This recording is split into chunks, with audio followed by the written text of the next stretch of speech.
You filthy animals. How's my buddies over at the R2 Sonic Campfire doing today? Never well. Keep them warm. Oh, man. You guys should come. You're my good luck charms, man. I always catch fish with you guys. Is there room on the bus? Because I look at you guys, and the 8 or 9 of you guys impressed me a lot. You know, because I first ran. Okay. No, go on. You guys. I don't do advertising. You're not going to see me on billboards or in newspapers, classifieds, none of that. Well, yeah, there's that because, you guys are awesome. But Yeah, well, that's comforting to know in case I say something stupid. No, yeah. Oh, yeah. You're hearing it real That's time. kind of our thing, so don't step on our turf. Yeah, come on, man. Oh, man, I hope I don't. What we're saying is actually new, so that's why we're fumbling a little bit, but it's going to sound amazing. Good evening, everyone. Welcome to another episode of the Rutten River Pursuits podcast. This is reality outdoor radio where we connect you with the people, skills, and products that you can trust. You can trust them all. Fellas, we are gathered around this beautiful Sonic Campfire tonight. Oh, my. That's hot. It was hot. And we have an epic guest, but before we get started, who's with me tonight? I'm Steve. I'm Will. This is Pick. I'm Catfish. And I'm Kyle. Before we get started, Ryan, why don't you tell us about this month's sponsor? This month's episodes are brought to you in part by Protection First Class Outdoors. PFC lubes were designed and developed to protect and lubricate your firearms, your bows, your tree stands, heck, all your outdoor equipment. What about fishing rods? Absolutely fishing rods, Stevie. You know it. No way. You know it. Even kniveses? You can use it on all your knives, Bucky. The ones you made and the ones you bought. Guys, I'm telling you, this stuff was originally designed to use in automotive undercoatings. Now, it don't get more corrosive than that. I heard that. That's true. Hey, Ryan. Yeah, buddy. Does it leave a film or residue? Absolutely not, Brian. No film, no residue. This stuff isn't going to harm the bluing on your firearms, any other kind of finish you got on any of your other outdoor products. This stuff is the ticket. And what? Now, wait. I bet it freezes. It does not freeze, Bucky. What? Oh. But there's one more thing I got to tell you about. This stuff will also act as a cover scent. You got How many times you ever taken a well-protected and lubricated piece of equipment in the outdoors? It stinks, boys. It stinks. does. Not this stuff. They got the earth and the pine cover scent mixed right into the lubricant. Wow. They Come thought on. of Can't beat it. everything. That's right, guys. Make sure you head on over to pfcoutdoors.com. Check out everything they got going on over there. Pick up some of that lube. It's the ticket. Love that PFCs, Yeah, bud. love me some lubrication. Do you have anything you've been using for the PFCs?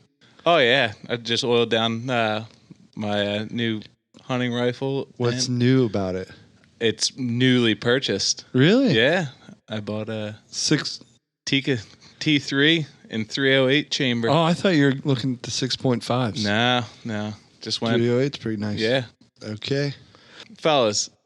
Yep. Tonight's guest is probably about as all-around outdoorsman that you could find. That's true. What'd you do, Kyle? I might have found somebody that could be probably the most epic outdoorsman we've had to date.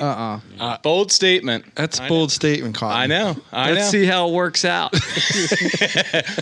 Fellas, tonight's guest is Logan Holtz. He is the digital marketing manager for Burris Optics, but he is also one heck of a hunter. I'll say. Welcome to the podcast, Logan.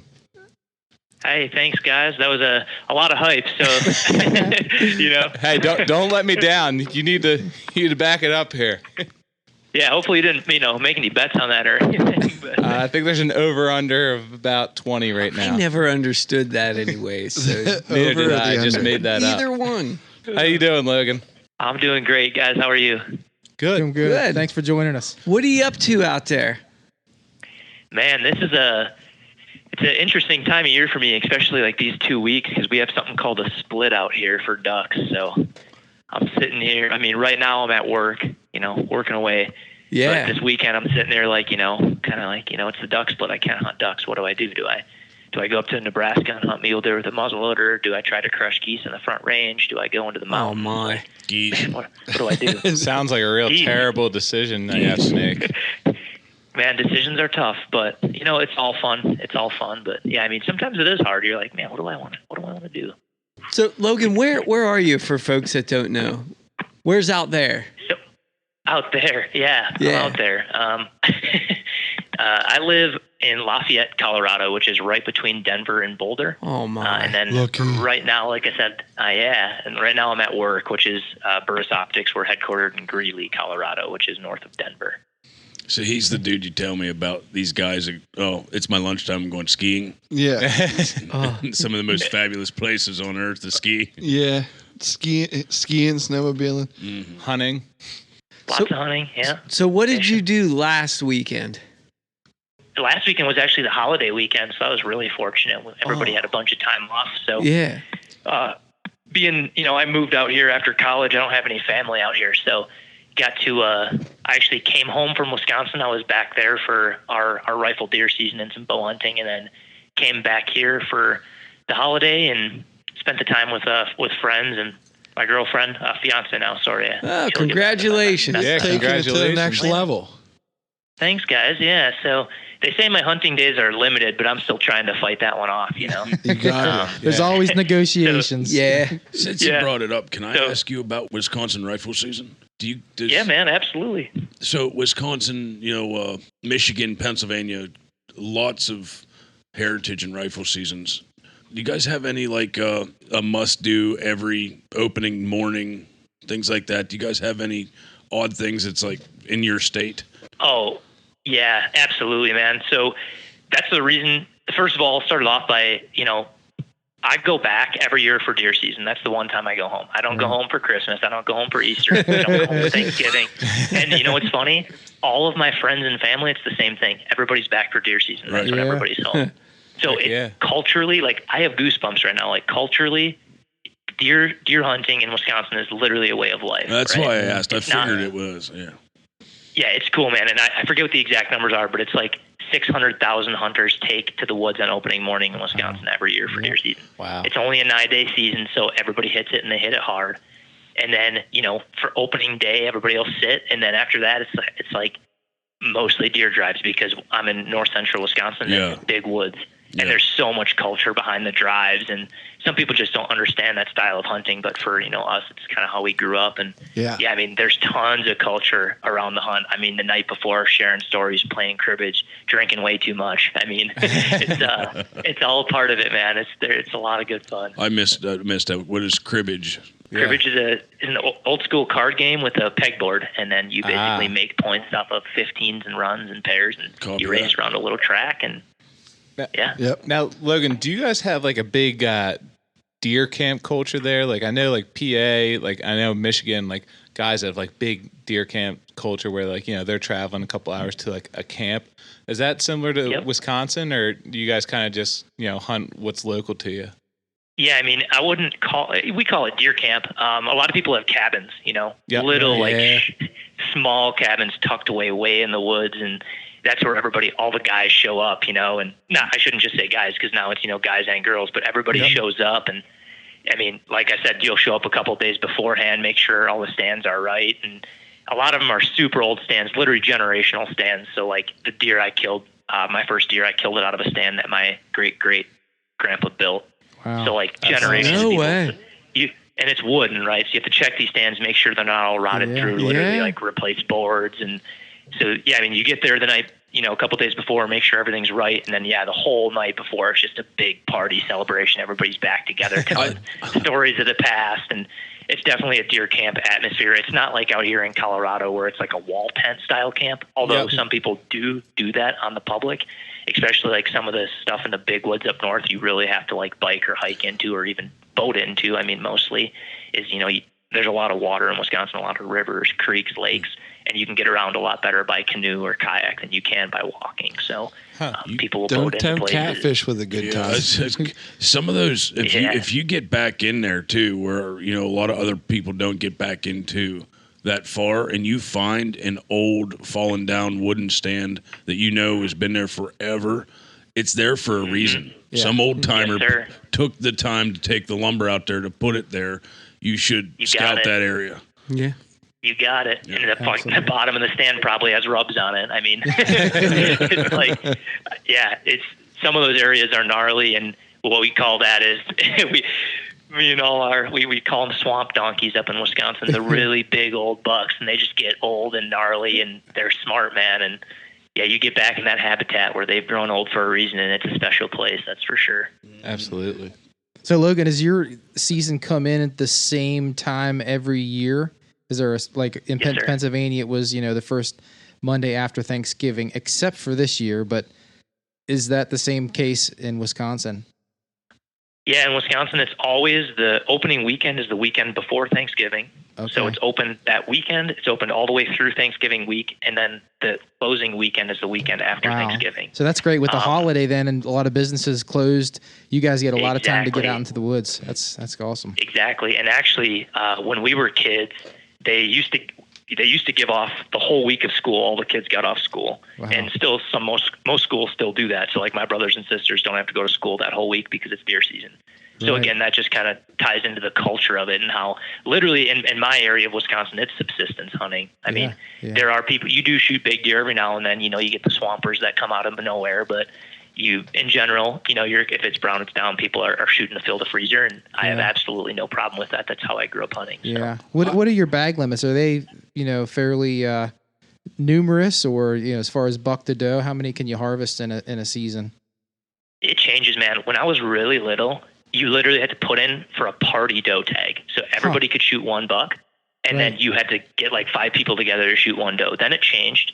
And then when I was in like high school, it was like when you buy a buck tag, you get like 5 doe tags.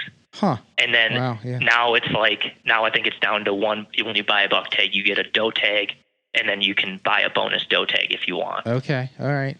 Yeah. So I guess, obviously that's different based on unit. And everything, yeah. Right. That's comparable to PA. Yeah. Yeah. And I guess as the conservation and the deer numbers go up and down, the harvests go up and down, DNR, wildlife biologists kind of, change those accordingly to how the season goes from year to year and from, So, exactly. Yeah, they've got it down to a science, man. Yeah. I mean, they do a really good job with it, I think. I wouldn't want to have that job, but they do a great job at it. Yeah. But also the thing that we have to consider, especially in the northern parts of Wisconsin, is the wolves. And obviously deer herd populations are inversely related to those wolf populations. And they need to kind of get that figured out because it's kind of been all over the place lately. Yeah. So. It isn't something that we worry about. Going in the dark to our stands here in Pennsylvania rifle season, we don't run into wolves. So it would be a different mindset if you're hunting northern Wisconsin going, like I'm hiking a half an hour back in the dark and there could possibly be wolves around me. It's a different mindset. Yeah, I mean, I've slept in tree stands before because I was bow hunting and didn't have a gun on me and couldn't get down. I mean, wow. It's a thing. They did open up a season for wolves. I think they issued 200 tags, like all of them were filled, and then they panicked because they were like, oh my gosh, all the tags got filled. There's going to be none left. And then since then they haven't opened up a season again, and now they're out of control. So it's kind of this overreaction, underreaction type of thing. And that's a story for a different time. Is it a common occurrence to see a wolf in rifle season? Like depending on where you are. Yeah, absolutely. So when we first got them, it was when I was younger, and they were really only in the northern part of the state, so I didn't have to deal with them. Well, what happens is they kind of eat out all the deer in one area, and then they move south, right? And they keep eating them, and they move south. They keep eating them, and they move south. And now wolves have been spotted as far south as like Madison, so like south Wisconsin. So they're kind of just spread all over the place. But yeah, it's interesting.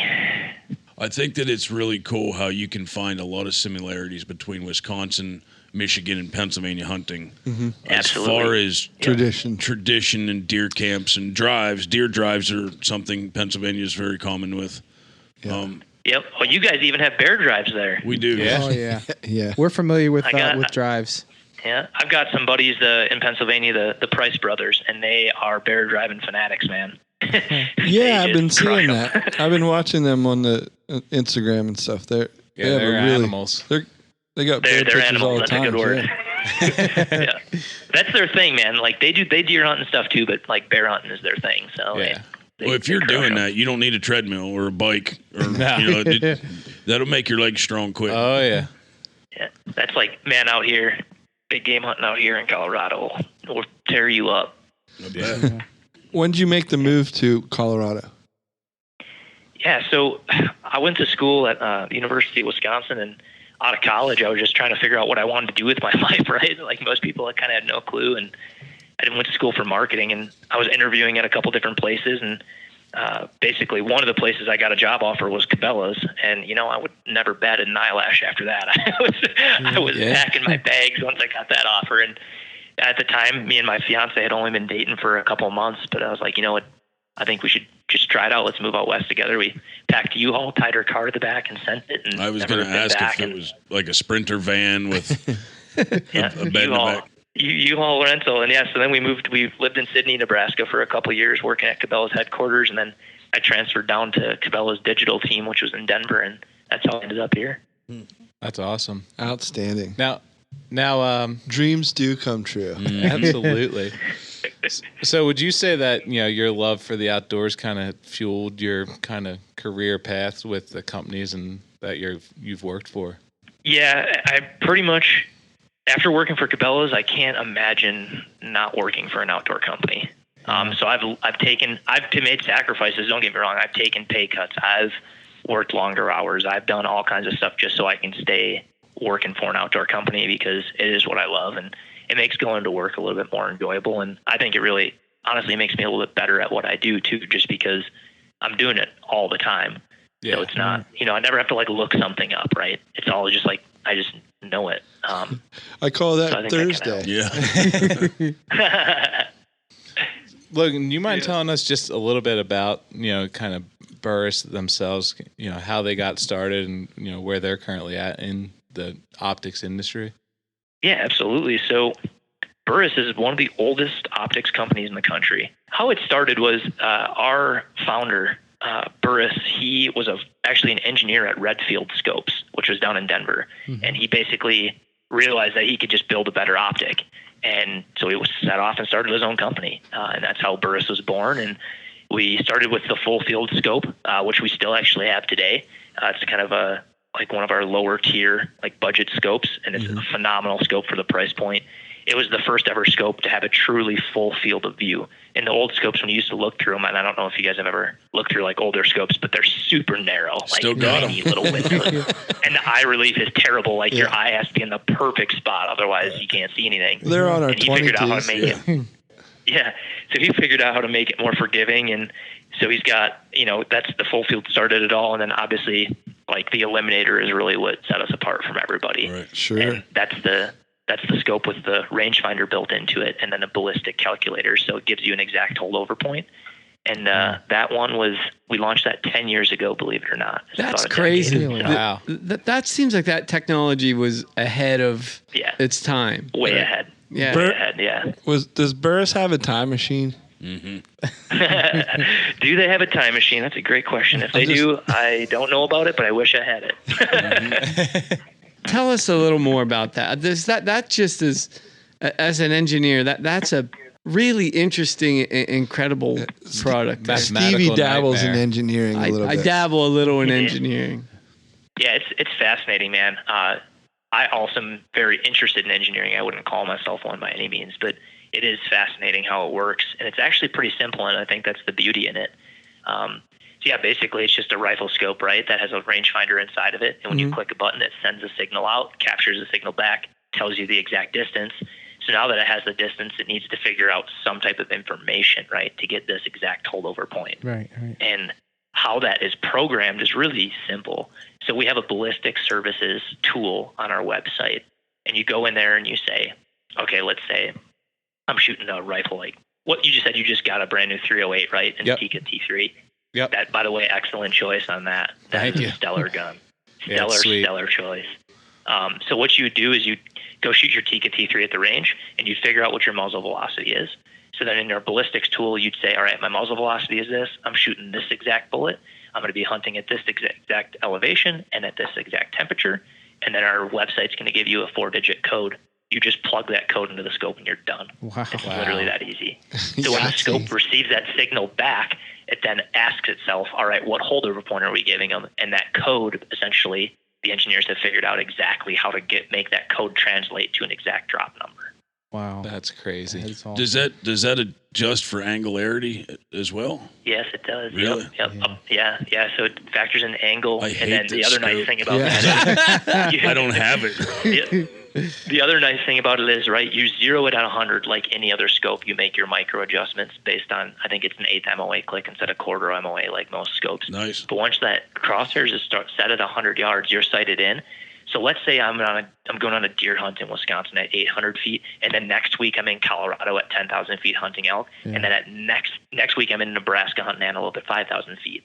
All I need to do is I just write on my phone or on a piece of paper. I write 3 different codes down, one for each elevation, and then I just change the code, and that's it. You never have to sight it back in; it's always zeroed. Wow. So let's break this down for listeners. So in Pennsylvania, there's not a lot of really far shooting. It's normally up close unless you're hunting, say, a power line.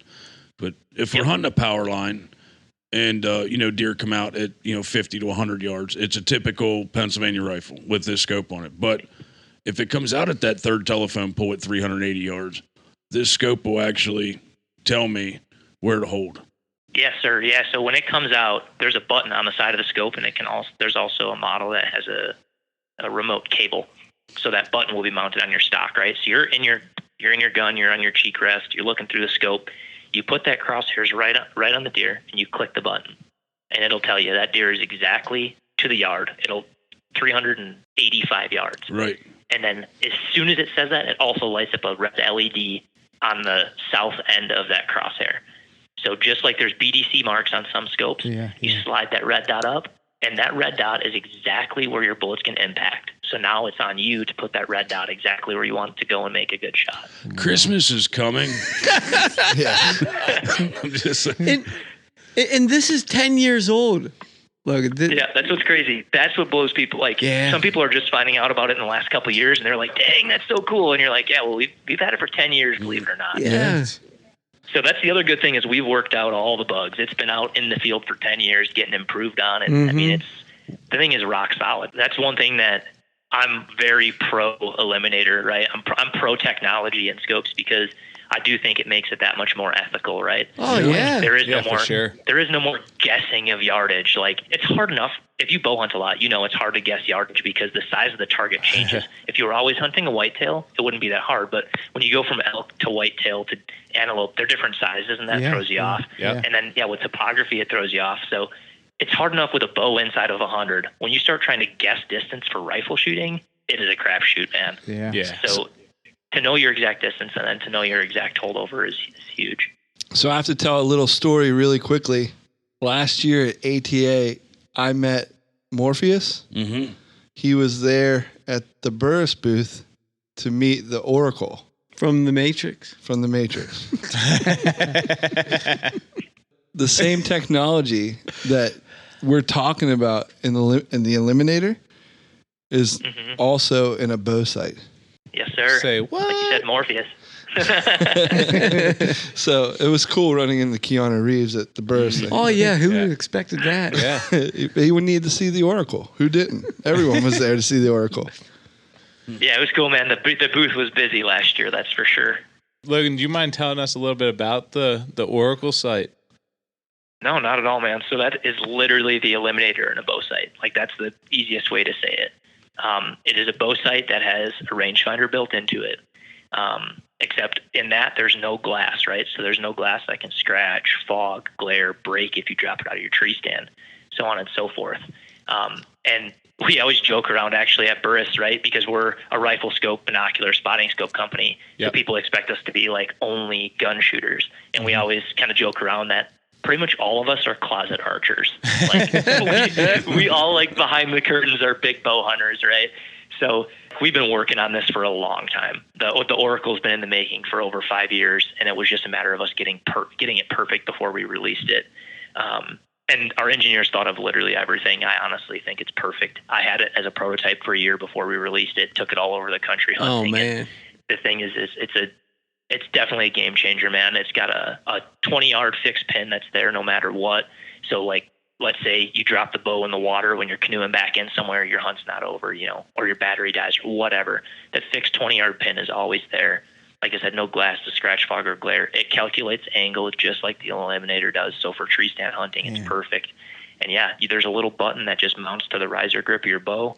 When you're at full draw, you just put that 20-yard pin on the deer, click the button. It tells you the exact distance and gives you an exact pin. You slide up, hold that LED on the target, and it's on you to make a good shot. Yeah. Yeah, I actually had the opportunity to test it out, like hands-on at ATA, and it, like, you would think, like, oh, it's gonna be hard to, like, hold steady, like, to get a good range. Like, no, that thing is super easy. It's just it's reading constantly. It's like it tells you, you can move and it tells you exactly where you're aiming, really. So run us through. Yep. So run us through real quick. How do you set that up? Is that like a 20? You set that thing at 20 yards, and then from there, it does everything else.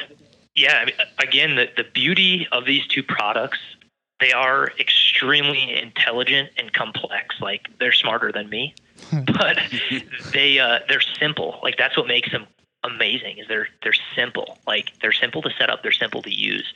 So the Oracle, you dial your 20-yard fixed pin in like you always have with a bow sight. Right. There's your micro adjustments and your locking screws like every bow sight has, every bow sight you've ever used. You set that 20-yard pin, get that where you want it, and then all you do is there's up and down arrows on the sight. Right. You sight in a 30-yard pin and a 40-yard pin with those up and down arrows, and you're done.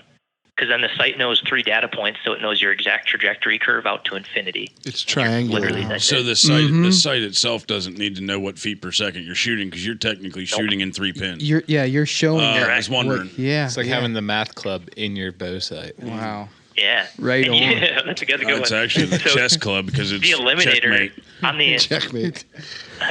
On the Eliminator, you can sight it in like that too. You can use a drop code, and you can change that drop code based on where you're hitting. But I definitely prefer to just use the ballistic services to sight that in. And then the Oracle is just simple. Man. I can literally sight in the Oracle faster than I can a 5-pin. Yeah, I don't doubt that after messing around with it. So at ATA, like, I got also to spend a little bit of time with Hal, and like I said, your engineers are brilliant. I mean, that's just the easiest way to describe them. And I walked in dumb. I ended up gaining a couple IQ points after I left. Oh yeah, and then losing them.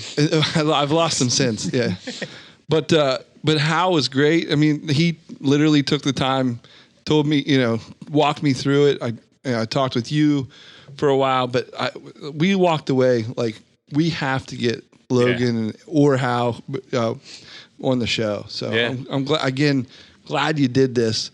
I'm glad we're finally closing. We only spent like a whole year to close that loop, but Hal was actually one of the lead engineers on the product too. So that was pretty cool. He's just a knowledgeable guy, and like I said, all of our engineers, like, they travel around on their own dime and go shoot total archery challenges, and like they're all archers. So it's kind of cool. What really impresses me too is there are people in the world that can dream this up. Yeah. I can come to a guy and go, I want a rifle scope that tells me where to hold no matter where I'm shooting. If I'm shooting a 22-250 or I'm shooting a Creedmoor, don't matter. Yeah. I want a scope that does everything. You build it.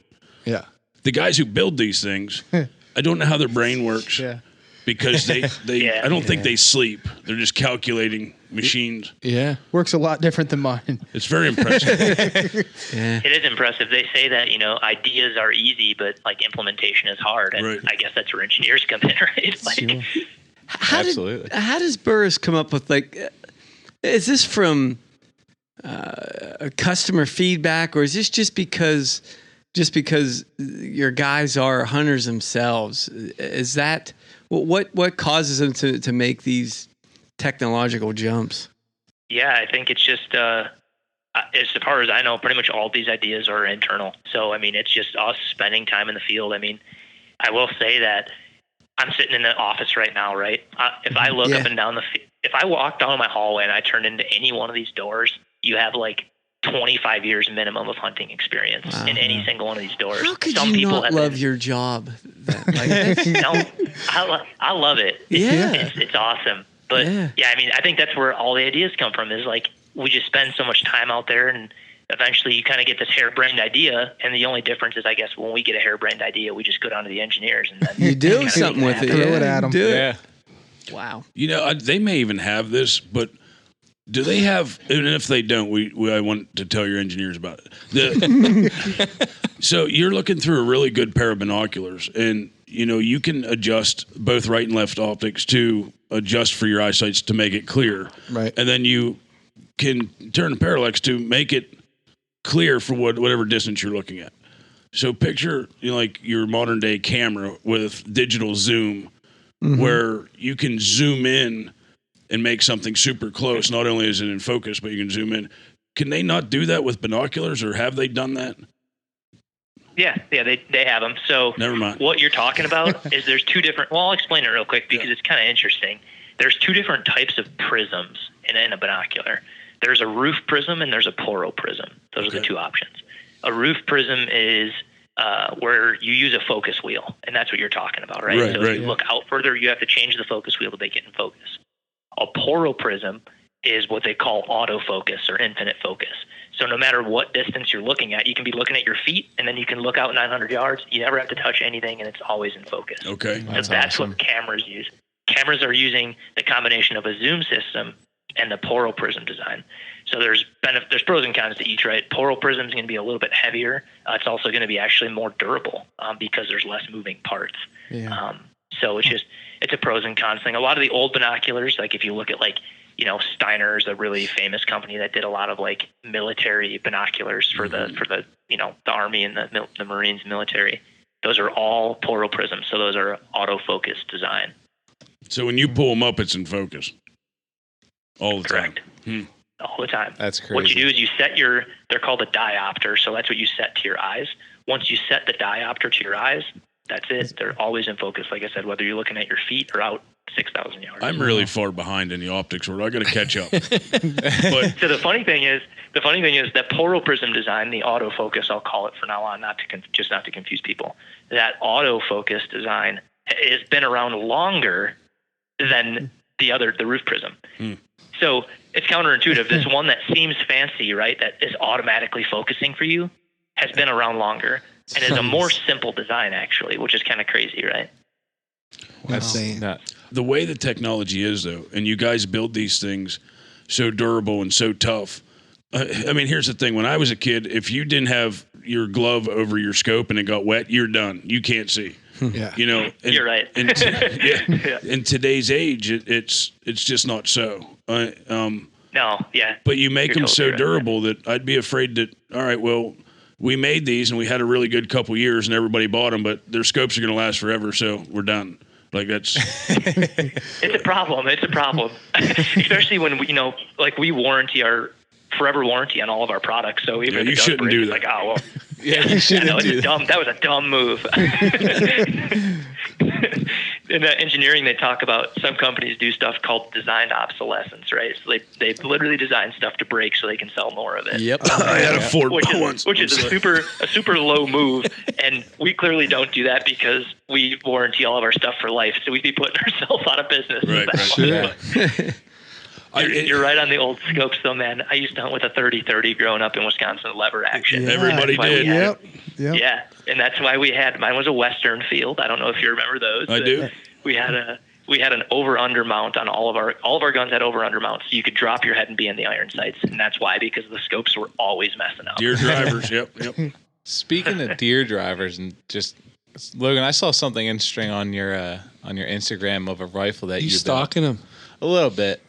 You actually had a red dot mounted onto your long distance scope. Yeah, I was going to ask about that too. I saw that and I was like, that would be perfect for the PA deer woods because and it's offset. Yeah. Like that's like the ultimate long range and short range, like something pops up in front of you, like just combination. Like, is that something you thought up, or is that like a something that Burris kind of offers on one of their scopes? I wish I thought that up, but no, that's something we offer.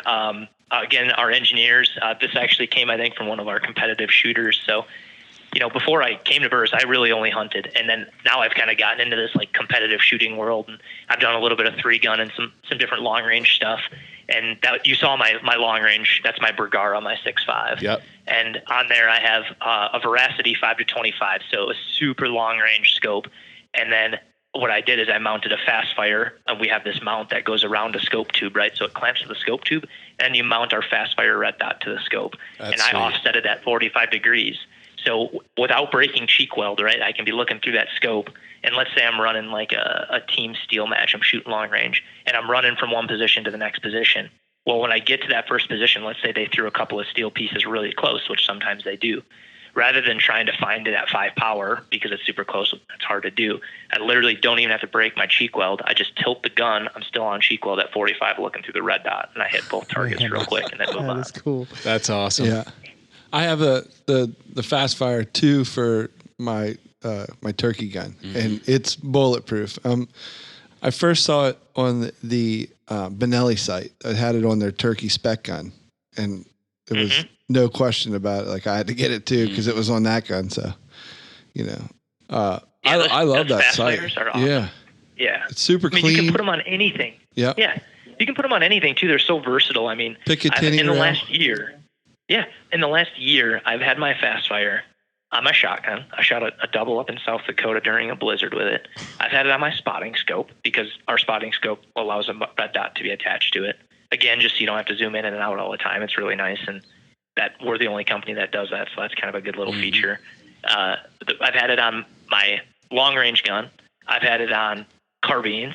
I've had it on, like you name it. You just put it on whatever you want. That's sweet. This is a lot of hard hitting scope talk, and I have to stop because I want to jump on the internets and buy a bunch of. But getting scope envy. A buddy of mine's not here tonight, so I'm going to ask a question for Bucky. I got to take a step into your Instagram here and say that the walleye cheek meat sushi. I have to ask about that because I'd like to know where you got that and can it be shipped here? Things like that. So, man, I don't know if I think a lot of people are like this, but I have way too many hobbies, and it just so happens that like all of my hobbies revolve around the outdoors. And I don't know, a couple years back, me and my fiance took a sushi rolling class. And being from Wisconsin, I used to guide for smallmouth and muskie, and I fished walleye growing up a lot. And coming out to Colorado, I found a couple good little walleye spots. And every spring I walleye fish just because, all outdoorsmen are just opportunists. Whatever's in at that time of year, that's what we're doing. Exactly. So in the spring, I'm walleye fishing. And I came home with it one day, and I was like, man, like walleye cheeks are the filet mignon, right? Like walleye's good. It's delicious. But the cheeks are like where it's at. And I was pan frying them in butter, and I was like, oh my gosh, we were going to make sushi the next night. So we had all the stuff all ready to go anyways. I was like, let's roll these things up in some sushi rolls. And they were phenomenal. They were delicious. So good. This is the one podcast Bucky misses. And he would be drooling right now. Bless his heart. Yeah. So I'm not a huge fan, as we just actually discussed about, this topic, the sushi topic last episode. Honestly, like, I'm not into it, but I would try some walleye cheek meat. You'd have to. Yeah. Oh, dude, it's so good. Like, just walleye cheek meat by itself it literally melts in your mouth. So like the meat itself is so good, and that's really what makes sushi is like quality fresh meat. Yes. And like that's the difference. Like if you go to New York, right, and you go to some like random sushi vendor and it's like whatever, like $5 a roll, that's going to be old meat. When you go to the one that's like super expensive luxe, like whatever, it's something ridiculous, it's New York, it's stupid, it's probably like $100 a roll.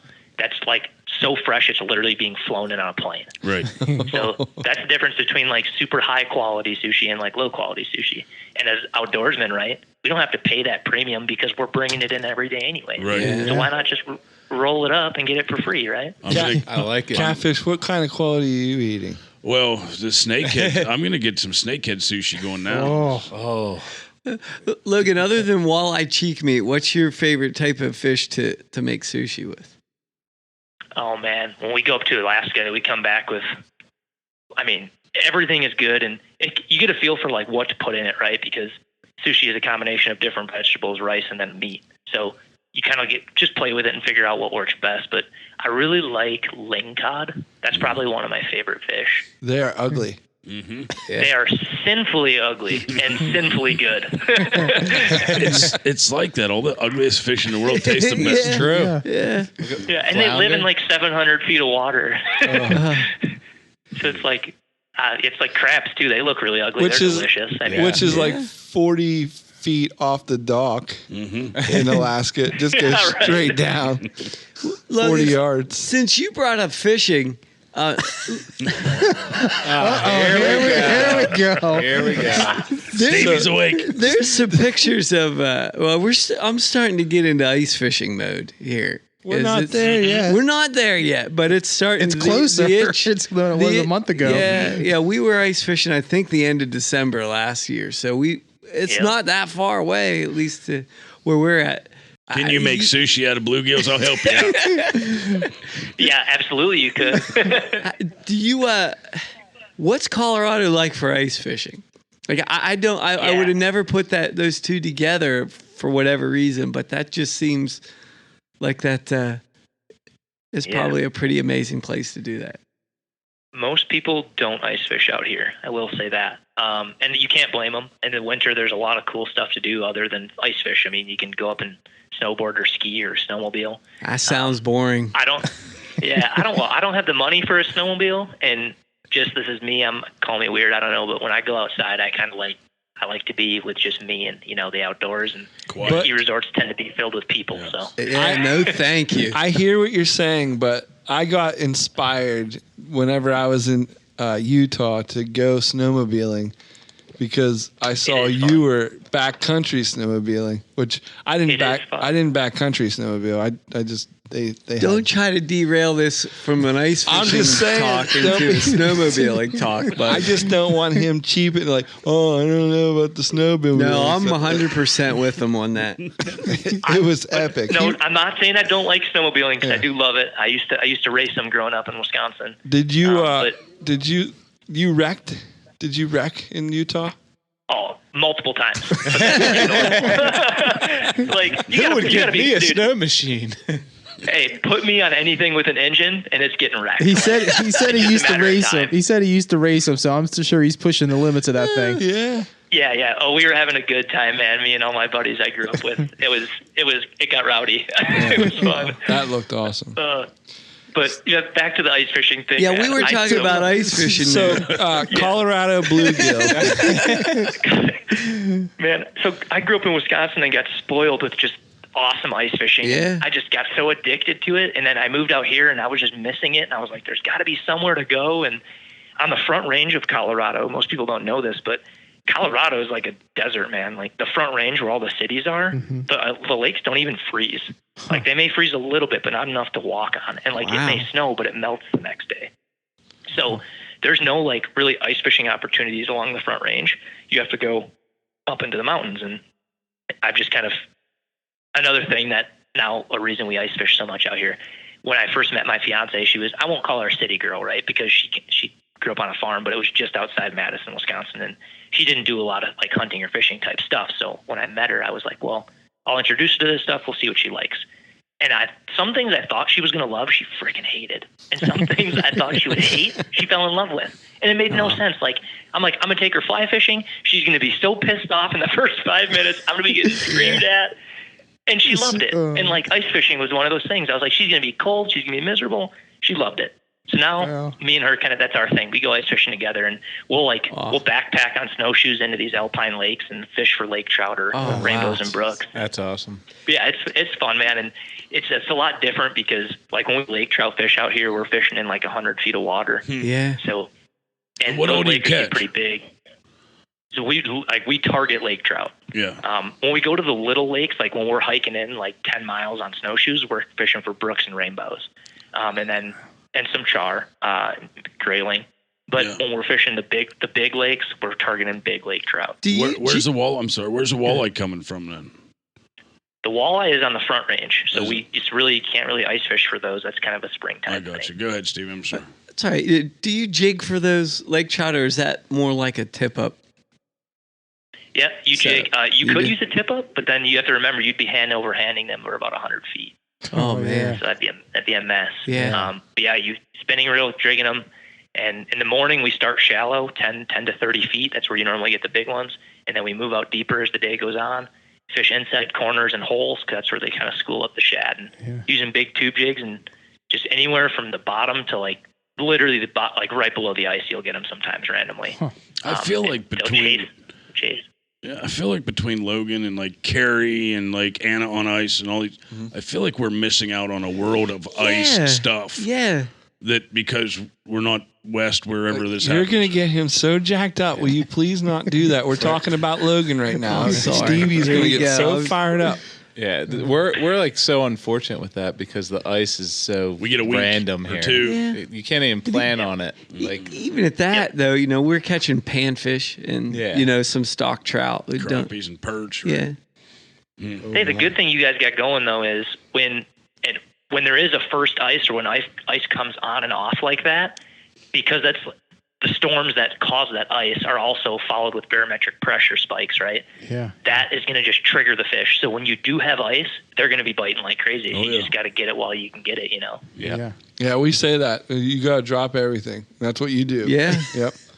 Because you don't have long. My grandpa always said, he had a little funny saying, you get talking about bluegills, so it reminded me, but in spring, he always had a saying, and he said, when the lilacs are blooming, drop what you're doing and go fishing for bluegills. So, Yeah. because that's when the spawn is. Well, I mean, in Pennsylvania, March Madness means something totally different because after February goose hunting is gone, and there's the ice, you'll fall through it. There's nothing to do for a month. Like, you could take the Christmas lights down, but you don't want to. There's just nothing to do outside. So you get a lot of Pennsylvania guys and girls that are staring out the window, drinking coffee, going, I miss you. Like it's March is a sad month. Duck blind coffee. Yeah. It's they blame that is the rough time. They blame the whole winter and say they got that light time refractory depressions or whatever. But That's it's exactly just what it's called. It's just there's no season. I got the light time refractory depressions. The LRDs. Hey man, that's why I don't live in Alaska. If it wasn't for light, I would live in Alaska. Yeah, it was rough. I'll give it that. I dealt with it a little bit living in Wisconsin. It was so dark in winter, but I can't imagine it being dark all the time. It's hard to get used to. I mean, we're fishing. We're fishing prime time for bass and like crappies at 8:30 in the summer. Yeah. And then I get off work at 4:00 and it's dark by the time I drive 30 minutes home. Come wintertime, and then it feels like it's 9:00 at night. Logan, we have a little segment that we like to do on the show called the Fast Five. Is it that time already? It is. I know. Don't you do it, Kyle. Well, Steve, I had to cut you off as soon as you started talking fishing. Oh, it figures. What's new? Before you do that, Logan, you have a little bit of a group page, I guess, called the Holtz Outdoors. Yep. And if anybody follows that, you're gonna see walleye sushi. That's where I found it. All his epic outdoorsiness. Top-notch optics. This is on Instagram, right? And everything is being taken. Yes, in March. How many freezers do you have? I was going to say. I have one freezer. You just consume. And I'm adamant on that. Yeah. You want to know why? Because I eat it every day. Really? There you go. Fresh. Yeah. Fresh. Every single day. Super fresh. He likes it fresh. I heard him. His doesn't even make it to the vacuum sealer. No. Exactly. Try not to. We keep a rotational program. So like when we let's say harvest an elk, right? It goes in the bottom of the freezer, and then after elk, if I get a mule deer, that mule deer goes below the elk, so the elk comes up. So we always eat off the top. There you go. That way, Brilliant. When elk season comes around next year, I make sure the elk is gone before I go into the next elk season, and we kind of time it out pretty good. How about the guys at the campus that you work at now? Like, do you guys have a wild game? Like a Friendsgiving? Yeah. We don't do a Friendsgiving at work, but I will say, a lot of people just bring in their own food for lunch and stuff, and I don't know this for a fact, but I would say 90% of us are eating wild game at our desks. Yeah. That's great. So that March Madness thing, when you're really depressed and sad looking out the window, you can look at Holtz Outdoors and feel even better about yourself. Because the guy's been there and done that. And I love it. You can go on Or you guys adventure. can come out here and do some lake trout fishing with me in March. Stevie, don't you tempt us with a good time. Just invited. We're there. We're there. I'll bring a sleeping bag.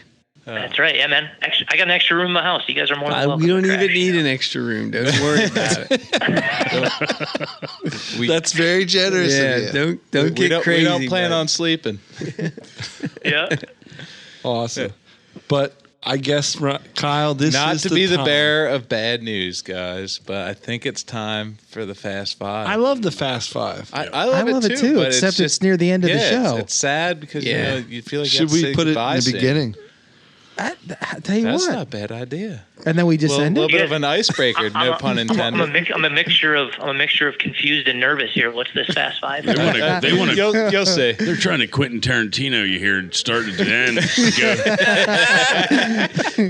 got QT'd. It's nothing too crazy, Logan. We just like to ask 5 questions, just real quick answer type. That There's 5 guys here. yeah, There's no wrong answers. But except we'll the tell wrong you, ones. We'll tell you if they're wrong. Stevie, you want to kick this I'm off? going first. All right. Logan, what's one thing you can't live without in the outdoors? Man, the outdoors itself, honestly. If I had to pick one thing, archery elk hunting in September. Nice. And we didn't even get to talk about it, did we? No one Nope. said that either. Yeah, that's a new one. That's for us. beautiful. Yeah. It sounded nice. It's like Just roll it off his I tongue. pictured it in my head. Mm-hmm. Number 2, what's your favorite movie? Oh, God. I haven't seen man, that I one. don't even know if you guys know this one. All right, Out Cold. Oh, that's a great movie. You know what it is? Yeah, I'm man. impressed. Yeah. Heck yeah. That's a good one. Classic. I love it. Yep, I've seen that thing so many times. That's actually that's a very underrated movie. That's going to be on Oh, my it's to-do so list underrated. now. Who's in that? Oh, it's good. I couldn't even tell you the cast. I just know it's And hilarious. I literally don't think anybody's. Oh, Zach Galifianakis is yeah, Yeah, yeah. Yep, yeah, That was one of his first movies ever. yeah. I think that's like the only major. I'm trying to think who else. That's is in it. Yeah. Yeah. Maybe the hot Swedish girl, but I don't know what her name is. Awesome. Go ahead, pick. Okay, Logan. Question number 3 is, what's the one thing you do daily to prepare you for your outdoor lifestyle? Every day. Eat meat. Eat meat. He's got a taste for it. And it's fresh. We know because you I gotta keep that rotate. freezer. I gotta keep. He's I only gotta got keep one the freezer freezer. empty, man. Yeah. Sushi grade. That's awesome. I only got 1 freezer. You know it's fresh when your venison sushi grade. Sushi grade venison. Logan, what's on your bucket list? My bucket list. I'd say sea duck hunt, specifically the eider. Oh, we might be able to help you out with that. We know some guys. Oh, tell me more. We know some We guys. know a guy. You know a guy? Oh yeah, we know 2 guys. I was just watching You know two guys? Jeff Coates' Instagram videos where they had a whole, 6 or 8 items yeah, came yeah. in. Yeah. Oh, yeah. One Pit boss. That Yeah. was just And this week. it was just this week. Yeah. Now we can't guarantee success, but we can guarantee shots. And Plenty a of great shots. time. Listen, by looking at his Hey, Instagram, I you just can- like being miserable. So as long as you can just make me be miserable, I'll be good. Well, you know? I got motion sickness, so yeah, I know what it's like to be miserable in their boats. Yeah. But no, we know now to all grab like 3 or 4 boxes of shells. I mean, I think I brought like 3 or 4 because I knew Stevie was coming. And I brought 3 or 4. God. no, it takes a second literally to get onto their speed. Yeah. Like that's all jokes aside, it does. They're just wicked It took fast. me 4 hours. Yeah. and there's a All huge. divers are like that, so I can't imagine them, you know? I was Yeah. going to say there's a huge difference between shooting at mallards versus pintails versus wood ducks, and then you go, B-52 bombers to your Dragsters. dragster Top Ferrari fuels. jets out there that 4 have sea foot ducks. swells. Just imagine jumping on a trampoline trying to shoot an F-15. That's a good analogy. That's sea my duck man. hunting. Oh, it's so much fun though. While you're throwing up. All right, do this for me. Start puking, then jump on a trampoline, and then try to shoot. Picture this. Two guys puking in the back. Oh my God. No, there is some great guys to go out with here in Maryland, Eastern Shore. So Yeah, Captain Mark and Jeff Coates, they're top notch. yeah. I guess we're gonna finish this off with the Wrap last it question. up, Kyle. Logan, what makes you happy? Man, just spending time outside with the people that I like spending time outside with, I guess. You know, whether it's my fiance or my buddies out here, and just just being out there, man. And not what really makes me happy is being way out there. Right. Not not off the road, like 9 days in a backpacking tent, way out there. Where there is no road. Where there is nobody. I'm not going to see service or hear. I won't. No, hell no. No phone. I won't hear a plane. I won't hear or see a car. I will see no people. It will be just. Don't you worry about Sasquatch when it's like that far out? Oh, hey, in Wisconsin we call him Sam Squanch. And, he's not in Colorado, so you're good there. Okay. The Sam Squanch. Sam Squanch. You ever seen Trailer Park Boys? No, not for a long time. Yeah. Sam Squanch. Yeah. I'd think in Colorado is where he would be though. Yeah. Oh Maybe easy. he is. Hey, you know what? That's exactly what he wants you to think. Is that he wouldn't be there. Yeah, it's true. Well, be careful, regardless. Yes. Logan, this was I'll great. Keep my eyes out. We'd like to have you back on the show. So We'd like to go sea duck hunting with you. Oh, dude, I would love that. Yeah. That'd be fun. I actually I have not done any type of sea duck hunting yet. So 2000, we'll get her on the books for 2020. yeah. If you got the time, we got the people. Yeah, the time thing is the tough part. I'll make time somewhere. You know. I would like you to promise me though for the future, as I follow you, that you will not only post more pictures of the fresh sushi, but how it's made. Oh. Like, okay. That would be I great can do that. like an ingredients list on what you put in. That would be cool. Yeah. I might try it then if I knew what was in Also, it. what not to do. Yeah, don't eat this. Or how you can screw it up. Yeah, you can. I've been trying it with different red meats, and it's tough. Definitely, you can't go wrong with fish, though. Carp and I mean, sushi's like I not said, good. sushi's just Carp sushi. No. play around with it. It's just fun. It's just fun, man. Even if you mess up the roll and like it's just a disaster, just eat it like a burrito. Right. Like, it'll be all right. You don't have to chop it up and make it fancy. Are you saying that the wasabi can't override carp? I don't even know if wasabi can override carp. I'm not sure napalm can override carp. Tar. It's rough. Carp sushi, that one might not go the best. Sounds terrible just thinking about Well, he it. was talking about, when he was out in, where's the city with all the fancy lights where the sin is? Las Vegas. Yeah, he was saying how you, All that you sin. walk around and it just stinks like cigars and smoke and, and carp. Because that's... Carp. Hey, man, I don't think that's carp. Carp sushi. Logan, it was great having you on as a thank guest, you. man. How can people follow you, Logan? Oh, man, you guys can check out, I got an Instagram. It's at Holtz Outdoors. I got a YouTube channel as well. And then Burris, obviously, Burris Optics. That's burrisoptics.com, and then Burris Optics across all the social platforms. So Cool. Awesome. If you don't mind staying on the line, we're going to get you set up with some coffee from Duck Blind Coffee. And I'll tell you what, you can migrate over to a better cup. Mm-hmm. You're going to love it. We're assuming you like coffee. Yeah, that's true. Oh, dude, I can't live without it. I'll tell you one thing that's ironic, because where I drink my coffee is always in the duck blind. So Perfect. That's awesome. Imagine Perfect. Well, send All right. us some pictures with some duck blind coffees then in the duck blind. That'd be great. oh, for sure. For everybody else who wants to get some duck blind coffee, go to duckblind.online. All right. Hey, Stevie. Mm-hmm. Why don't you tell us about this month's sponsor? This month is also brought to you in part by Miser Creative LLC. Rut and River Pursuits podcast is a production of Miser Creative LLC. And if you're interested in starting your own podcast, or if you need help creating video content for social media, look us up. Give Will an email at will@rutandriverpursuits.com for more information or pricing options. All right, guys, what a great episode. Yes, it was. That was, wow, we barely scratched the surface there. Yeah. We didn't even get even into half the animals that Logan chases. Yeah. We're going to have to make this a 3-hour podcast. Yeah. 3-hour pod. Yeah. Mm-hmm. Always run out of time. Hey, Pick. Yes, Stevie. Where can people find us?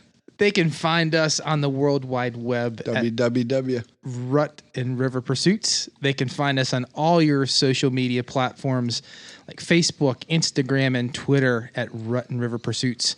Don't forget the YouTubes. Check out them YouTubes. Rut and River Pursuits podcast. And as always, you can stream and download, listen to all our episodes on like Apple Podcasts. Spotify, iHeartRadio. I heart those radios. all of them. Yeah. Mm-hmm. Yeah. All right, guys. Thank Great you episode. so much. Yeah, that was awesome. We're gonna Later. Peace. Ring weightless. Get outdoors. Later.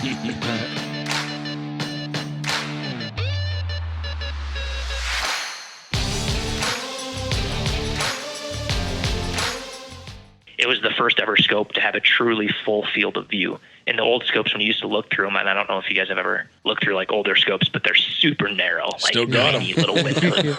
And the eye relief is terrible. Like your eye has to be in the perfect spot, otherwise you can't see anything. They're on our and you figured out how to 20s. make it.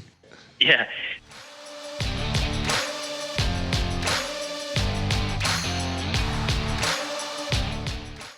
We always joke around actually at Burris, right? Because we're a rifle scope, binocular, spotting scope company. So people expect us to be like only gun shooters. And we always kind of joke around that pretty much all of us are closet archers.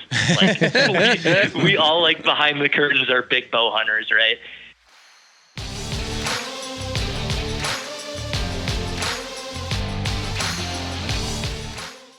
Everything is good, and you get a feel for like what to put in it, right? Because sushi is a combination of different vegetables, rice, and then meat. So you kind of just play with it and figure out what works best. But I really like lingcod. That's probably one of my favorite fish. They are ugly. Mm-hmm. Yeah. They are sinfully ugly and sinfully good.